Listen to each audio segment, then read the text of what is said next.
Hello my dear student, how are you all? Hope you will be fine and fit at your home. Today I will discuss NCERT mathematics class 9 की exercise 2.1 का solution and hints को हम आज solve कराएंगे। ठीक है, मतलब कि हम 2.1 के क्वेश्चन को कुछ सॉल्व कराएंगे और उसके कुछ हिंट्स भी देंगे, कुछ क्वेश्चन आपको होमवर्क के लिए भी दिए जाएंगे। ठीक है, देखिए मेरे प्यारे बच्चों, क्वेश्चन नंबर 3 को हम सॉल्व करेंगे। क्वेश्चन नंबर 3 क्या है कि वेरीफाई करना है कि जो नीचे जो जितने भी पॉलिनोमियल्स दिए गए हैं उनके अंगेंस्ट जो x की वैल्यू दी गई है वो इस पॉलिनोमियल से कि x इक्वल टू -1/3 3x + 1 का जीरोज है या नहीं। ऐसे ये जो नंबर दिए गए हैं वो इस पॉलिनोमियल का जीरोज है या नहीं। ऐसे ये जो नंबर दिए गए हैं वो इस पॉलिनोमियल्स का जीरोज है या नहीं, इसको हमें क्या करना है, चेक करना है। ठीक है, तो चेक करते हैं। अब देखिए जीरोज होंगे कैसे। ये जो x की वैल्यू है अगर हम इसमें पुट करते हैं, x की वैल्यू, ध्यान सुनिए बच्चों, ये जो x की वैल्यू है अगर हम इस पॉलिनोमियल में पुट करते हैं और उस पॉलिनोमियल की वैल्यू अगर 0 आ जाती है, वैसे जीरोज की डिफिनेशन क्या होती है, जीरोज ऑफ द पॉलिनोमियल। वैसे जीरोज ऑफ द पॉलिनोमियल की डिफिनेशन क्या होती है कि x की वैल्यू जिसके लिए पॉलिनोमियल की वैल्यू क्या हो जाए, 0 हो जाए, वो क्या होता है, जीरोज ऑफ पॉलिनोमियल। तो अगर ये देखिए x इक्वल टू -1/3 अगर इस पॉलिनोमियल का जीरोज होगा तो इसका मतलब इसकी वैल्यू यहाँ पे अगर x की जगह रखने पे अगर ये पॉलिनोमियल 0 आ जाता है, ठीक है, वो क्या हो जाएगा, जीरोज ऑफ पॉलिनोमियल। तो यस लिख देंगे। ठीक है, तो यहाँ पे लिख देंगे p -1/3। इसमें आपके पास क्या रखना है, x की जगह -1/3। तो 3 × -1/3 और +1, 3 से 3 कैंसिल, तो -1 + 1 इक्वल टू कितना हो जाएगा, -1 + 1 मतलब 0। इसका मतलब क्या चीज़ है कि x equal to -1/3 is the polynomial of, is the zeros of px, मतलब इस px का 0 है। ठीक है, इस तरीके से। अब हम इस क्वेश्चन को भी सॉल्व करते हैं उसी तरीके से। x की वैल्यू क्या रखेंगे, 4/5। तो p 4/5 मतलब जहाँ जहाँ x होगा वहाँ पे हम 4/5 रख देंगे। 5 × 4/5 - पाई, तो 5 से 5 कैंसिल हो जाएगा, तो यहाँ क्या बचेगा, 4 - पाई। ये डज नॉट इक्वल टू 0, मतलब ये 0 के इक्वल नहीं है। इसका ये मतलब हुआ कि 4/5 इस पॉलिनोमियल का जीरो नहीं है। ठीक है, तो लिख देंगे x equal to 4/5 is not the zeros of px, मतलब इस px का जीरोज नहीं है। ठीक है, इस तरीके से आप इसको नोट कर देंगे। फिर यहाँ पे देखते हैं x इक्वल टू क्या दिया गया है, x² - 1, px equal to x² - 1। तो यहाँ पे देखिए दो वैल्यू आई हैं, x की दो वैल्यू आई है। इसका मतलब ये क्या होगा, x की दो जीरो जिसमें आते हैं क्वाड्रेटिक इक्वेशन में आते हैं, क्वाड्रेटिक पॉलिनोमियल में आते हैं। ठीक है, तो यहाँ पे हम पहले x की वैल्यू 1 रखते हैं। तो पहले लिख देंगे p1 इक्वल टू 1 का स्क्वायर -1। तो 1 का स्क्वायर क्या होता है, 1 ही होता है, -1। तो 1 - 1 मतलब 0। इसका मतलब कि जो 1 है, ये पहला जो वैल्यू हमने रखी है 1, मतलब x equal to 1 is the zero of x² - 1, या px लिख सकते हैं या x² - 1, क्योंकि इसका पॉलिनोमियल की नेम तो वही है। अब हम p -1 भी रखते हैं। -1 का स्क्वायर -1 मतलब यहाँ पे जहाँ x है वहाँ पे -1 रख दिया गया है। ठीक है, -1 का स्क्वायर 1 ही होता है और -1 इक्वल टू 0, तो कितना आ जाएगा, देखो -1 ये 0, 1 - 1 0 हो गया। इसका मतलब क्या चीज़ है, x equal to -1 is the zeros of x square, zeros of x² - 1, x² - 1 का जीरोज होगा। ठीक है, और ये जो क्वेश्चन है इसी तरीके से आप इसको भी करेंगे।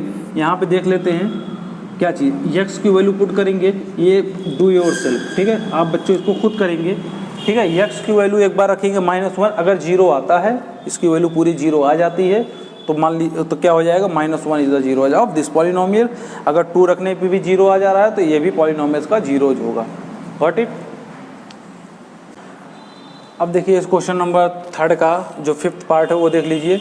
ये आप खुद करिएगा, इसको भी डू योर सेल्फ। ये इजी क्वेश्चन है, इजी क्वेश्चन आपको सॉल्व खुद करिएगा। ठीक है, डू योर सेल्फ ये भी आप खुद करेंगे। ठीक है, ये 2 क्वेश्चन आपके होमवर्क रहेंगे और इसके पहले जो 4th वाला पार्ट था वो भी आपका होमवर्क था क्वेश्चन नंबर 3 के लिए। ठीक है, क्वेश्चन नंबर 3 के लिए आपके। अब क्वेश्चन नंबर 3 का हम 6th पार्ट और 7th पार्ट खुद करा दे रहे हैं। ठीक है, देखिए यहाँ पे क्या दिया गया है, px इक्वल टू दिया है lx + m। तो x की value minus m upon l रखते हैं, ठीक है।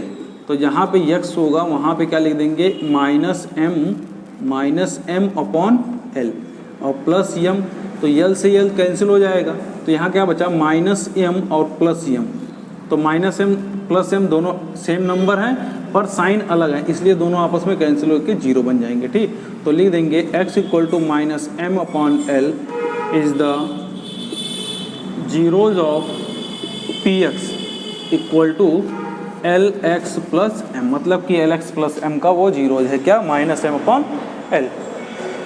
अब देखते हैं क्वेश्चन नंबर सेवन्थ है। सेवन्थ में देखिए दो जीरोज के लिए कहा गया, दोनों के लिए वेरीफाई करना है। तो पहले हम फर्स्ट के लिए करते हैं p minus one upon root three, minus one upon root three के लिए देखते हैं 3 into minus one upon root three का स्क्वायर और माइनस वन अलग से 3, देखिए माइनस वन का स्क्वायर करेंगे तो प्लस वन आएगा, अपॉन रूट थ्री का स्क्वायर करेंगे तो रूट हट जाएगा। ऐसा क्यों होता है ये भी देख लीजिए। रूट ए मीन्स होता है a की पावर 1/2, ठीक है, स्क्वायर रूट ऑफ होता है, ठीक, a की पावर 1/2। इसी तरीके से अगर हम जब इसका स्क्वायर कर देंगे, इसका जब स्क्वायर करेंगे पावर से पावर कैंसिल हो जाएगा, तो यहाँ बचेगा a। तो ए रूट का स्क्वायर अगर करते हैं तो रूट हट जाता है, ठीक। तो ये बन जाएगा 3 माइनस 1, ये कैंसिल हो गया बच्चों। तो यहाँ क्या बचा, यहाँ पे सिर्फ बचा 1 और माइनस, इस साइड में क्या बचा 1, तो 1 माइनस 1 मतलब क्या हो जाएगा 0। इसका ये मतलब हुआ कि x equal to minus 1 upon root three is the zeros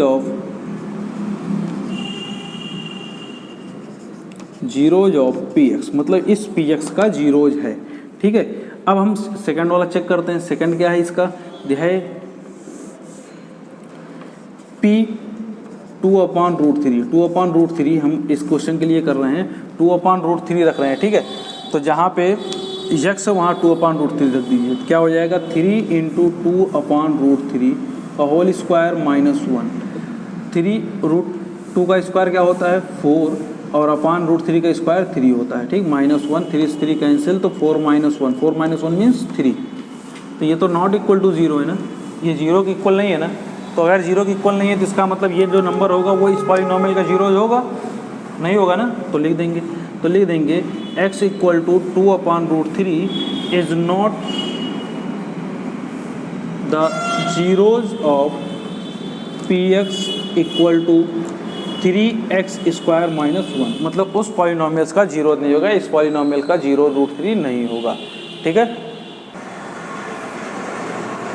अब देखिए मेरे प्यारे बच्चों, अब हम क्वेश्चन नंबर 4 को सॉल्व कराएंगे। 4th क्वेश्चन क्या कह रहा है, find the zeros of the polynomial. Polynomials का जीरोज हमें फाइंड करना है, वेरीफाई करना, तो इस क्वेश्चन नंबर 3 में सीख लिए। अब हम कैसे जीरोज को फाइंड करेंगे, किस तरीके से फाइंड करेंगे, तो वो कैसे होगा। देखिए पहला जो क्वेश्चन दिया गया है px इक्वल टू, फर्स्ट जो क्वेश्चन दिया गया है वो क्या है px equal to x plus 5। अब जीरोज फाइंड करने के लिए करेंगे, यहाँ पे लिखेंगे फॉर जीरोज। हमें जीरोज के लिए क्या चाहिए कि px की वैल्यू हमें 0 के इक्वल करनी है। अगर हमें जीरोज फाइंड करना है तो px की वैल्यू 0 करनी है। ऐसा क्यों होता है, क्योंकि हमें x की वह वैल्यू फाइंड करनी है जिसके लिए पॉलिनॉमियल ऑफ x क्या हो जाए, 0 हो जाए। पॉलिनॉमियल अगर 0 हो जाएगा तो इसका मतलब x की जो वैल्यू आएगी वो क्या हो जाएगी, जीरोज ऑफ पॉलिनॉमियल। तो यहाँ पर हम क्या करेंगे, पॉलिनॉमियल को 0 करके x की वैल्यू निकालेंगे तो हमें पता चल जाएगा, ठीक। पॉलिनॉमियल हमारा क्या है बच्चों, x plus 5 equal to 0। Transposition में साइन चेंज होते हैं। ट्रांसपोजिशन मतलब क्या होता है, ये इक्वल टू LHS साइड से RHS साइड में हम लेके जाते हैं, ठीक है। नंबर्स को अगर हम क्या करते हैं कि LHS को RHS में लेके जाएंगे तो साइन चेंज हो जाएगा। अगर प्लस रहेगा तो उस साइड जाएगा तो माइनस हो जाएगा, अगर माइनस है तो उस साइड जाएगा तो प्लस हो जाएगा, ठीक है। अगर मल्टीप्लाई में है तो इस साइड, तो उस साइड जाएगा तो डिवाइड में हो जाएगा, डिवाइड है तो मल्टीप्लाई में हो जाएगा, सेम। तो x इक्वल टू, यहाँ देखिए प्लस 5 है तो उस साइड जाएगा तो माइनस 5 हो, 0 माइनस 5। तो x इक्वल टू 0 में से नंबर्स को अगर सब्ट्रैक्ट करेंगे तो माइनस ही तो आएगा, माइनस 5 आएगा ना। तो इसका मतलब इसका जीरोज कितना है बच्चों, -5 है। इसी तरीके से आप क्वेश्चन नंबर, इस क्वेश्चन को सॉल्व करेंगे, ठीक है।